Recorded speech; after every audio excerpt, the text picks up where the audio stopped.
নমস্কার। আশা করি আপনারা ভালো আছেন।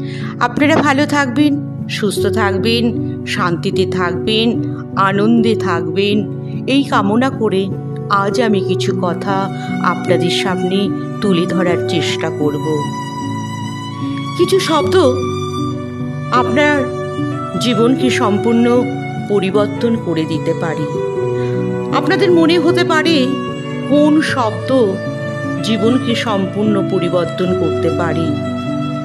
একটা শব্দ আপনারা দিন রাত জপ করুন, দেখবেন আপনি ঠিক আপনার সফলতার শিখরে পৌঁছে গেছেন। দুঃখ কষ্ট নিয়ে জীবন নয়, জীবন আনন্দময়। অনেকে বলবে আমি পাচ্ছি না, আমি পারবো না, আমার দ্বারা হবে না, আমি কিছুতেই পারবো না। কিন্তু তা নয়। নেগেটিভ চিন্তাভাবনা আমাদের মনের শক্তিকে অনেকখানি কমিয়ে দেয়।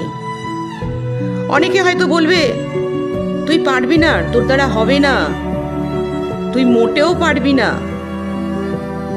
সেই সময় মাথাকে ঠান্ডা রাখতে হবে, চিন্তা ভাবনা করতে হবে আমি পারবো, করব, আমাকে আমার লক্ষ্যে পৌঁছাতেই হবে।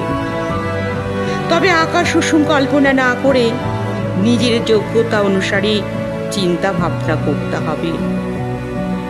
ভুল চেষ্টা করে সারা জীবনেও সফলতার শিখরে পৌঁছানো যাবে না। যোগ্যতা অনুসারে নিজেদের চিন্তা ভাবনাগুলো সঠিক কাজে লাগাতে হবে। মনে রাখতে হবে আমি উত্তম না হতে পারি, আমি অধম নই, আমি মধ্যম। এই কনফিডেন্স আমাদের মনের মধ্যে রাখতে হবে। এই কনফিডেন্স না থাকলে আমরা সফলতার দিকে এগিয়ে যেতে পারবো না। আর মনের মধ্যে বারবার বলতে হবে হবে, পারবো, পারতেই হবে, করতেই হবে, মৃত্যুর আগে পর্যন্ত লড়তে হবে। একবার হারলেও শতবার চেষ্টা করতে হবে। এখন বেশিরভাগ সমীক্ষায় দেখা যায় ভারতীয়রা ডিপ্রেশনে বেশি ভুগছে। আমি তাই সকলের কাছে অনুরোধ করব, আপনারা নেগেটিভ চিন্তাভাবনা থেকে বেরিয়ে আসুন। অর্থাৎ নেতিবাচক চিন্তাভাবনা করবেন না, আপনারা ইতিবাচক চিন্তাভাবনা করুন।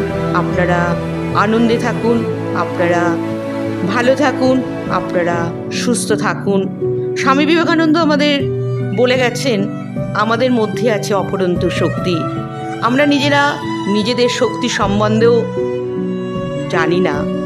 আমরা আমাদের সেই মনের শক্তিকে কাজে লাগিয়ে আমরা নিশ্চয়ই আমাদের যোগ্যতা অনুসারে সফলতার শিখরে পৌঁছে যাব।